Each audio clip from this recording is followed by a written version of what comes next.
Et salut les coaster fans. La semaine dernière, je vous avais fait un top 10 des attractions qui, selon moi, étaient les meilleures d'Europa Park. Ça m'a surtout permis de vous donner un avis sur les attractions que je préfère dans le parc et qui me tiennent vraiment à cœur, plutôt que de réellement faire un classement. Et dans cette vidéo, à un moment, je vous parle bien sûr de Blue Fire. Je me suis pas vraiment trop étalé dessus. J'ai donné un avis assez global et très général. C'est pourquoi aujourd'hui, j'ai décidé de vous faire un petit peu comme dans la vidéo sur Anaconda, en vous donnant mon avis, mon expérience et mon ressenti sur Blue Fire à Europa Park. Donc Blue Fire, pour ceux qui ne le connaissent pas, il s'agit d'une montagne russe à launch, c'est-à-dire à propulsion, construite en 2009 à Europa Park par le constructeur MacRide. Ce coaster est le tout premier du modèle Mega Coaster de MacRide, donc c'est le prototype qui aura donné naissance à de belles machines telles qu'Alpina Bliss à Nigloland, que j'ai eu la chance de tester en 2016, ou encore d'autres dingueries comme Helix à Liseberg en Suède, ou même Icon à Blackpool Pleasure Beach au Royaume-Uni qui me tente énormément. Donc Blue Fire a ouvert en 2009, mais pour ma part je l'ai testé en 2010 ou 2011, je suis plus très sûr de l'année de cette visite, mais on est dans ces alentours. À cette époque, dites-vous que je n'ai pas de gros coaster à mon actif, je suis bien sûr passionné de parc, mais j'ai une connaissance assez faible sur les possibilités techniques des coasters, et même attractions en général, de tout ce qui touche à la sécurité, et même au niveau des termes techniques. En fait, j'en avais un peu rien à faire, du coup je me contentais de faire des parcs que j'aimais bien, regarder les attractions, les faire en boucle, mais en appelant quand même ça un manège. Donc vous comprenez bien que je n'y connaissais rien tout en étant passionné. Ça peut paraître bizarre, mais ça arrive. Donc j'arrive en voiture proche du parc, et je vois enfin la bête de l'extérieur. Je suis direct impressionné, mais surtout vraiment impatient. À ce moment, je n'ai encore fait aucun launch coaster et je suis vraiment curieux de voir la sensation de ce genre de machine. La matinée avance et avec le groupe qui était avec moi, on décide d'entrer dans la file de Blue Fire. Mais l'attente se fait longue. J'observe la belle bleue et plus le temps passe, plus j'ai peur. Clairement, j'ai envie de rebrousser chemin, mais c'est pas le moment. Mais mine de rien, c'est clair que quand t'as pas l'habitude des gros coasters et que t'attends quasiment 1 heure en dessous des trains, qui passent avec des gens qui crient, c'est pas rassurant. On arrive enfin en gare et là je monte dans le train. Quasiment tout au fond, presque au lastro. Ça fait vraiment bizarre. C'est la première fois que je vais faire une attraction à inversion sans harnais, juste avec de simples lap bars. À l'époque, ça me paraissait complètement fou et même dangereux. Mais bon, je baisse la lap bar sur mes jambes et bizarrement, il y a un truc qui cloche. Il y a comme un jeu entre mes jambes et ce qui me sert d'unique maintien pour le coaster. Bon, pas grave, j'attends que l'opérateur vienne checker la sécurité. Peut-être qu'après tout, c'est juste parce que j'ai pas le coup de main. Et en fait, non, il sert même pas plus. C'est pas possible. Je suis quasiment pas serré là, ça va se détacher. Mais le train démarre. Oh mon dieu, je vais mourir. Je suis quasi sûr je vais mourir. J'imagine déjà la presse allemande demain matin, un titre en grosses lettres, un passager de Blue Fire éjecté du train à cause d'une ceinture défaillante. Je pousse encore plus sur mes jambes, mais rien n'y fait. Pas grave, faudra s'accrocher. Allez, tiens-toi bien, tu n'as plus la ceinture. Le train s'arrête, quelques secondes de battement et hop, ça démarre. Le launch est super sympa. Je me sens assez bien collé dans le fauteuil. On passe la première partie du layout,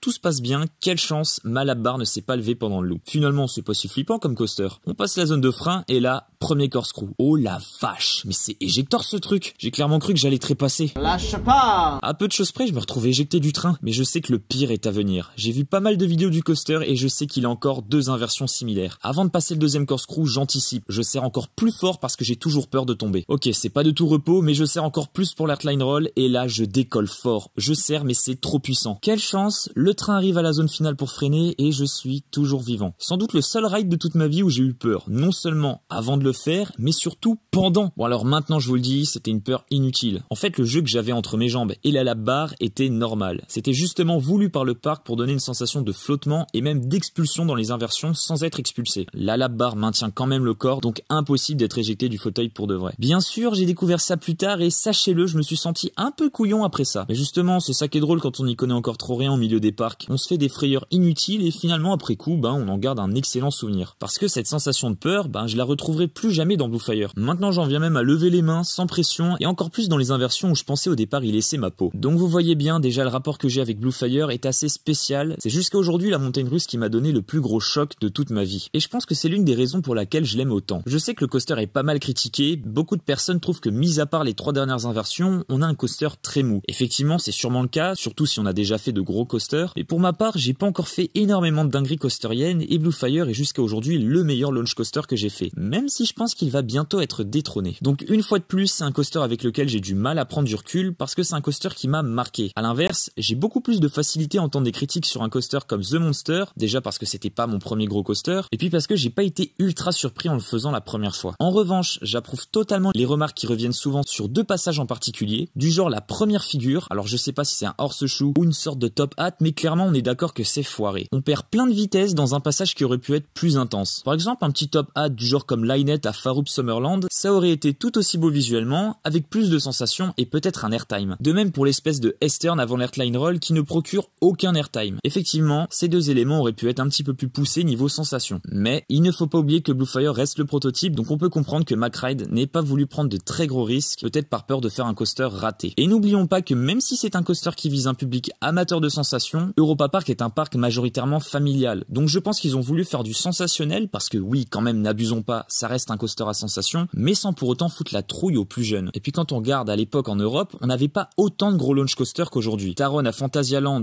Helix à Liseberg et Icon à Blackpool sont tous arrivés au moins 5 ans après Bluefire. Donc ça restait quand même une grosse nouveauté européenne à l'époque. Si je pouvais également proposer une idée pour améliorer Bluefire, ce serait de remplacer les trains actuels par ceux des Extreme Spinning Coaster, comme on retrouve sur Time Traveler à Silver Dollar City, surtout que ce type de train a déjà été testé sur Bluefire. Par contre, je vous préviens que l'idée ne vient pas de moi, mais de Coaster Studio, une chaîne YouTube américaine. Je vous mets le lien de leur vidéo sur Bluefire en description parce qu'elle est quand même assez intéressante avec un point de vue différent. Après, pour compléter cette idée, j'avais même pensé de proposer aux visiteurs le choix entre la version normale avec les trains actuels ou la version en spinning qui est quand même plus sensationnelle, histoire d'avoir le choix entre différentes expériences variées. Mais pour le coup, je sais pas si au niveau du débit ça poserait quelques soucis, et puis il faudrait refaire la gare et la file d'attente, donc c'est plus une idée comme ça qui ne verra sûrement jamais le jour. En tout cas, ça m'a fait plaisir de vous faire cette vidéo sur un coaster très important pour moi. D'ailleurs, comme d'habitude, donnez-moi votre avis sur ce que j'ai dit dans la vidéo, et aussi sur le coaster en lui-même dans l'espace commentaire. Si ce n'est pas déjà fait, je t'invite à t'abonner à la chaîne YouTube pour ne pas rater les prochaines vidéos. Tu peux également mettre un pouce bleu sur celle-ci pour me dire si elle t'a plu. Quant à moi, j'espère vous retrouver très vite pour une autre vidéo, et sur ce, je vous dis à plus, les coaster fans.